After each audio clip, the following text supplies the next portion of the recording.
बिस्मिल्लाहिर्रहमानिर्रहीम। अस्सलाम वालेकुम दोस्तों, welcome back to my YouTube channel खाना और सजाना विद अतिका। आज की जो रेसिपी लेकर आई हूँ वो बहुत ही मज़ेदार खोए वाला शाही कुल्फ़ा है। बहुत ही मज़ेदार ये बनता है और इस रेसिपी के साथ अगर आप इसको बनाएंगे तो मार्केट वाला कुल्फ़ा खाने का आपका बिल्कुल भी दिल नहीं करेगा। ये बहुत ही टेस्टी और बहुत ही मज़ेदार ये बनता है। तो चलें, मैं आपको बता देती हूँ कि खोए वाला शाही कुल्फ़ा बनाने के लिए हमें इंग्रेडिएंट्स कौन कौन से चाहिए। मैंने यहाँ पर 2 लीटर के करीब दूध लिया है। 2 कप मैं इसके अंदर खोए का इस्तेमाल कर रही हूँ। यहाँ पर मैंने तकरीबन 1.5 कप के करीब चीनी ली है। चीनी का इस्तेमाल आप अपने टेस्ट के मुताबिक कम या ज़्यादा भी कर सकते हैं। मैं 1 कप के करीब इस्तेमाल करूँगी। अगर मुझे कम लगी तो मैं इसके अंदर मज़ीद और ऐड करूँगी। उसके अलावा कुछ कटे हुए बादाम मैं डालूँगी। मैं तकरीबन यहाँ पर 3 टेबल स्पून के करीब बादाम इस्तेमाल कर रही हूँ और 3 से 4 टेबल स्पून के करीब कटे हुए पिस्ता जो है वो इस्तेमाल कर रही हूँ। अगर आप चाहते हैं कि खोए के अंदर पिस्ता और बादाम की क्वांटिटी थोड़ी कम या ज़्यादा हो तो आप अपने टेस्ट के मुताबिक इसको कम या ज़्यादा भी कर सकते हैं। 1 टीस्पून के करीब हम इसके अंदर इलायची पाउडर इस्तेमाल करेंगे। इलायची पाउडर अगर आपके पास नहीं है तो इलायची के दाने लेकर निकाल लें और उनको कूट लें। उसके साथ ही मैंने यहाँ पर 1 चुटकी के करीब ज़ाफ़रान की स्ट्रिंग्स जो हैं वो ले ली हैं। तो चलें, मज़ेदार सा खोए वाला शाही कुल्फ़ा जो है वो बनाना स्टार्ट करते हैं। ये हम यहाँ पर देचकी के अंदर 2 लीटर के करीब दूध ऐड करेंगे। जी, ये मैंने देचकी में 2 लीटर के करीब जो है वो दूध ऐड किया है। फ्लेम को मैंने मीडियम हाई कर दिया है। दूध के बॉयल होने का हम वेट करेंगे। जी देखेंगे, दूध जो है वो बॉयल होना स्टार्ट हो गया है। अब इस पॉइंट के ऊपर आकर मैं फ्लेम को बिल्कुल लो कर दूंगी। लो फ्लेम के ऊपर हमने दूध को तकरीबन 20 से 25 मिनट तक पकाना है कि दूध पककर आधा रह जाए। थोड़ी थोड़ी देर के बाद हमने इसमें चम्मच भी फेरते रहना है। ये ख्याल रहे कि दूध नीचे बिल्कुल भी ना लगने पाए। आप इसमें थोड़ी देर बाद चम्मच ज़रूर फेरते रहिएगा और यहाँ साइड्स पर जितनी भी मलाई इकट्ठी होती जाएगी उसको आपने उतार कर दूध के अंदर मिक्स करते जाना है। फ्लेम बिल्कुल लो रखिएगा और थोड़ी देर बाद चम्मच इसमें ज़रूर मारते रहिएगा। 20-25 मिनट तक हम इसको पका लेंगे, जितनी देर तक दूध आधा रह जाएगा।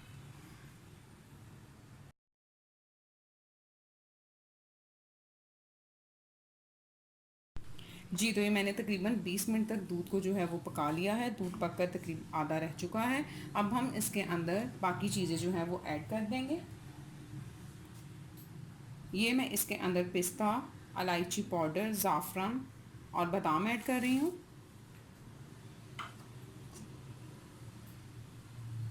इसके साथ ही साथ हम इसके अंदर 2 कप के करीब खोया ऐड करेंगे।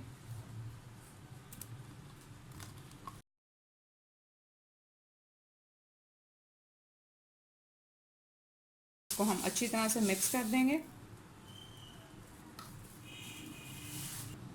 इन तमाम चीज़ों को हम इसके अंदर अच्छी तरह से मिक्स करेंगे और मिक्स करने के बाद दोबारा से लो फ्लेम के ऊपर तकरीबन 20 से 25 मिनट तक हम इसको पका लेंगे कि ये दूध जितना रह गया है तकरीबन इससे भी आधा रह जाना चाहिए।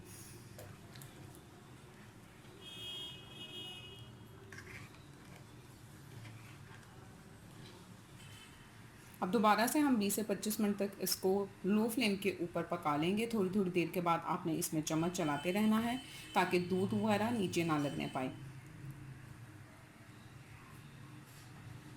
जी, तो ये मैंने इसको 25 मिनट तक लो फ्लेम के ऊपर अच्छी तरह से पका लिया था। अब मैं फ्लेम को ऑफ़ करने लगी हूँ और ये हमारा खोए वाला शाही कुल्फ़ा जो है वो बिल्कुल रेडी हो चुका है।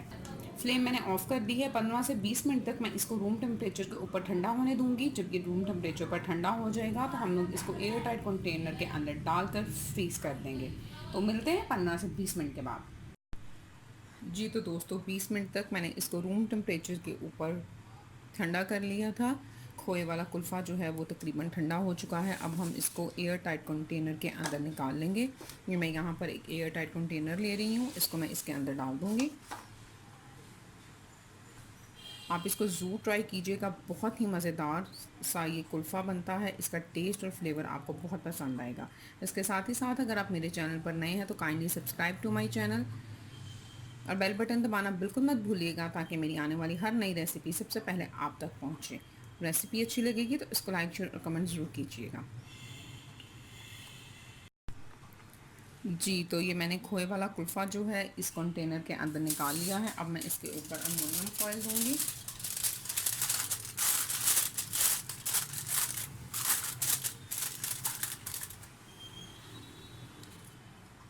और इसको हम अच्छी तरह से बंद कर लेंगे। बंद करने के बाद मैं इसको फ्रीज़र में रख दूँगी। आप इसको ओवरनाइट या फिर 6 से 8 घंटों के लिए फ्रीज़ कर दीजिएगा ताकि ये अच्छी तरह से रेडी हो जाए। तो मिलते हैं जब ये हमारा कुल्फ़ा जो है बिल्कुल रेडी हो जाएगा। बिस्मिल्लाहिर्रहमानिर्रहीम, अस्सलाम वालेकुम। एक नई सुबह के साथ, एक नई उम्मीद के साथ वेलकम टू खाना और सजाना विद अतीका। जी तो दोस्तों, कुल्फ़े को मैंने ओवरनाइट फ्रीज़ किया था। अब मैंने इसको फ्रीज़र से निकाल लिया है, तो चलें देखते हैं।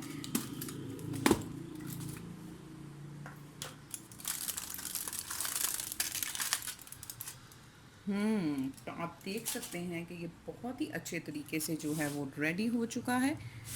तो चलें इसको हम निकाल लेंगे। आप चाहें तो आप इसके स्कूप्स भी निकाल सकते हैं और आप चाहें तो आप इसकी कुल्फ़े की बार्स जो हैं वो भी निकाल सकते हैं।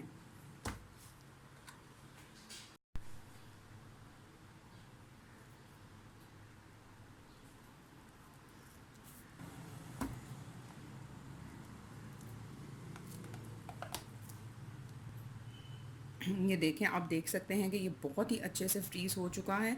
इसको मैं प्लेट में निकाल लूँगी।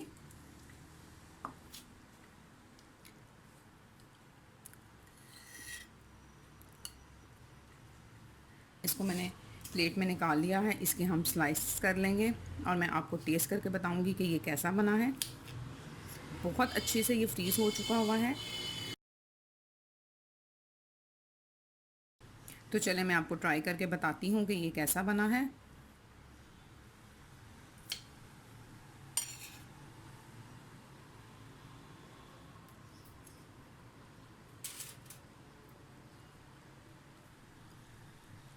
बहुत ही मज़ेदार ये बना है।